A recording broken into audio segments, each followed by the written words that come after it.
depressing thing about all this, about the coming global economic apocalypse, which is almost upon us, is that there are quite a few people out there who actually desired this thing. This was all part of the plan. If you go back to the Club of Rome, founded in 1968 in David Rockefeller's house in Italy by two guys, Alexander King and Aurelio Peccei, and you read what these guys are saying about our economic future, and what you realize is that these guys wanted an economic collapse. They wanted to end industrial civilization, number one, and number two, they wanted a new world order. I mean, some of your listeners have probably heard this stuff before. Let me read out one line from one of their documents. This was published in 1974. Now is the time to draw up a master plan for organic, sustainable growth and world development based on global allocation of all finite resources and a new global economic system. That is, and they call this the master plan. They're quite open about it. This was in a book, 1974, Mankind at the Turning Point. This was in bookshops. This is not a conspiracy, or if it is a conspiracy, it's a conspiracy in plain sight. These guys knew exactly what they wanted, and now they are getting it.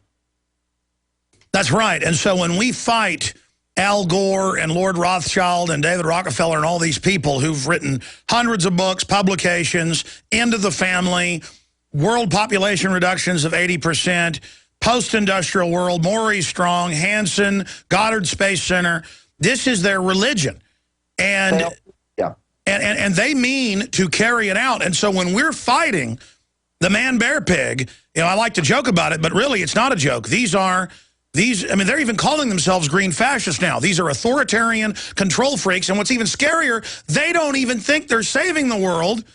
It's all a cynical way to seize total power. And what's sick about it is when you really get into their latest technocratic system, they plan for us to run around like Eloy and loincloths, those of us that are allowed to continue, while they are behind technotronic, high-tech national security reservations with their police helicopters and drones flying above us.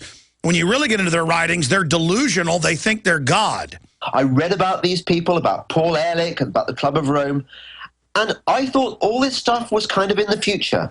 But the future is happening now. I went to the library a decade ago, and we've got it here. It's in my film Endgame. I have the actual Club of Rome books, where everything Dillingpole was reading, we own all that from them. And they talk about, we're going to break up your families, we're going to poison you, we're going to take your kids, we're going to start wars, we're going to murder you. And the yuppies just listen and go, listen to this crazy guy. Listen to him yell and scream. I'm here every day fighting these people. Let the nightmare end. And new secret White House documents have been leaked. This is confirmed. Mainstream newspapers, London Guardian, AP, Fox News. New secret documents about how... Now, last year we got the UN secret documents saying it was for global government and a covert stealth program to establish world government through fake environmentalism. I mean, they know it's fake. They know the glaciers are getting bigger. They know there's more polar bears. They know the Earth's cooling. Of course, they're cold-blooded liars. I mean, let's get that straight. These are not tree-hugging, tree-petting, dolphin-kissing idiots. Now, their minions are. And so we got the UN documents last year, and this is mirrored, the new White House documents that some idiot White House employee, or maybe they're a patriot, left on a hotel computer.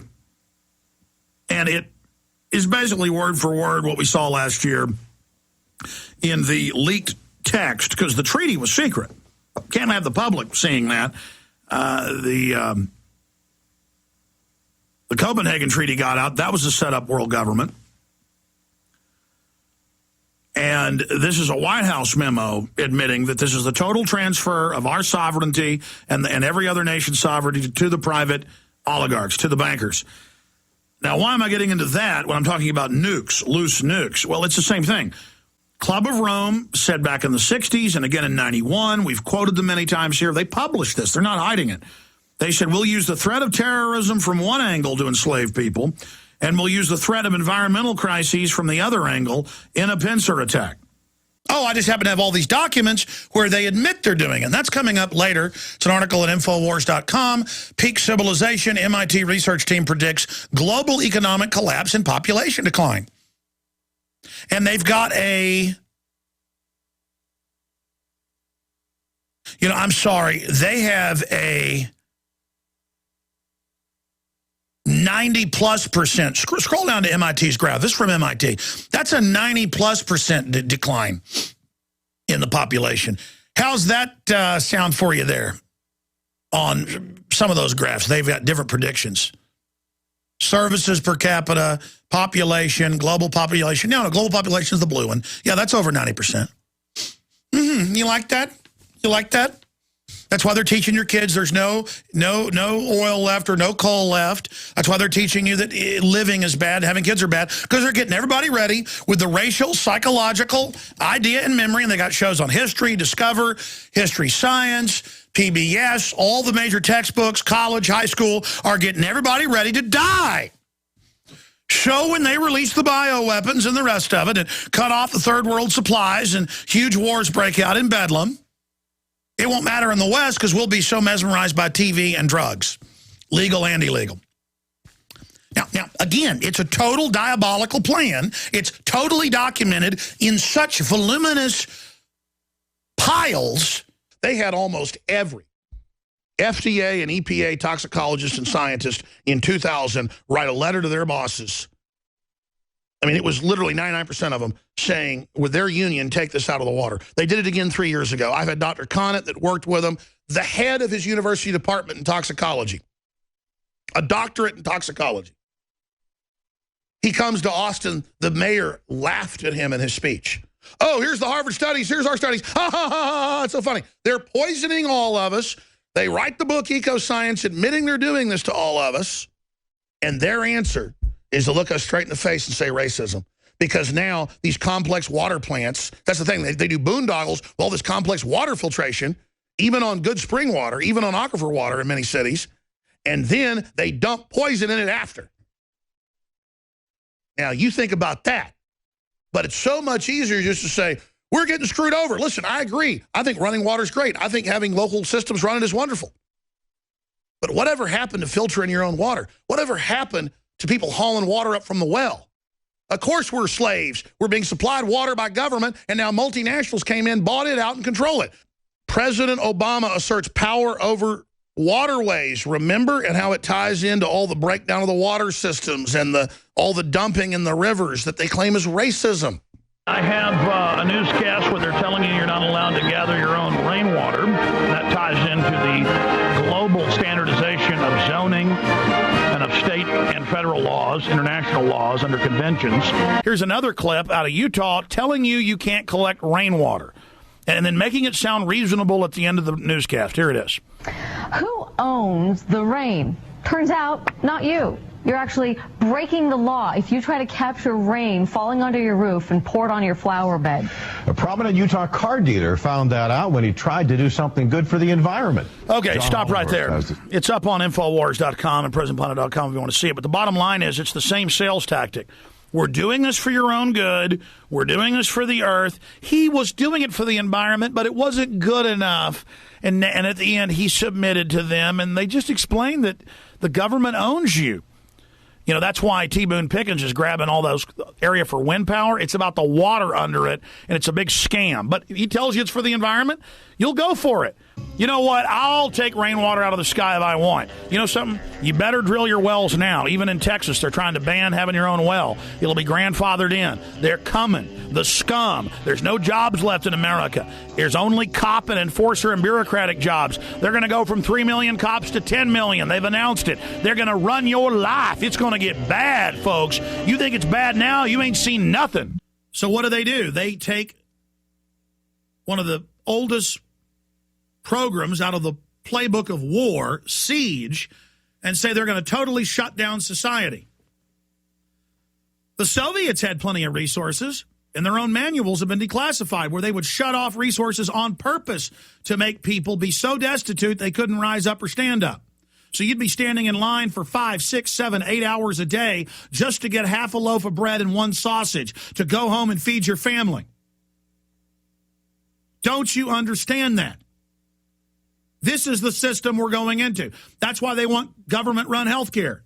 Let me read the quote. Global warming. California Governor Arnold Schwarzenegger puts his hand on top of a map over San Francisco's Treasure Island to show how it could be submerged in just a century. And then they're putting out these tourist reports and saying, oh, there won't be any wineries if it keeps heating. Though if you go back to the Middle Ages, the last time it really heated up, more wine was produced, more grapes. Northern England was growing good grapes. They can't now. So he lies about that and says you're not going to be able to have any wine. Oh, there won't be any snowboarding. None of this is going to happen because... Oh, and then he lies in the video and says, oh, there's no water. Yeah, because at 8 different major reservoirs, mountain reservoirs, the government, for environmental reasons in the last 2 years, as you've seen all over television, has cut the water off to the people. Nestle CEO says humans do not have a right to water, should be privatized and controlled. It's something they've been saying for a while now. But, of course, this all ties into their Great Reset World Economic Forum total control. As you're no doubt aware, the global elite are making moves to have people, quote, own nothing and be happy.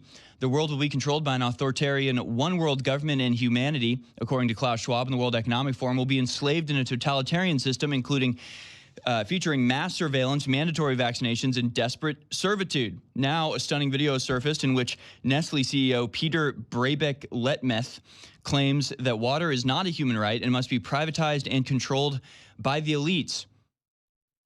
He's the chairman of one of the biggest corporations and the largest food product manufacturer in the world. He believes corporations should own all of the water on the planet, and no one should be allowed to have access to it unless they pay. Yes, folks, it's straight up Mad Max moving into the future, except in this case, it will have been orchestrated from the beginning by the people who withhold the water from the desperate masses. Multinational select corporations that aren't free market are creating a monopoly on energy, exempting their own companies, like we've seen with General Electric, and really putting a global tax on human activity. I mean, this is the final takeover.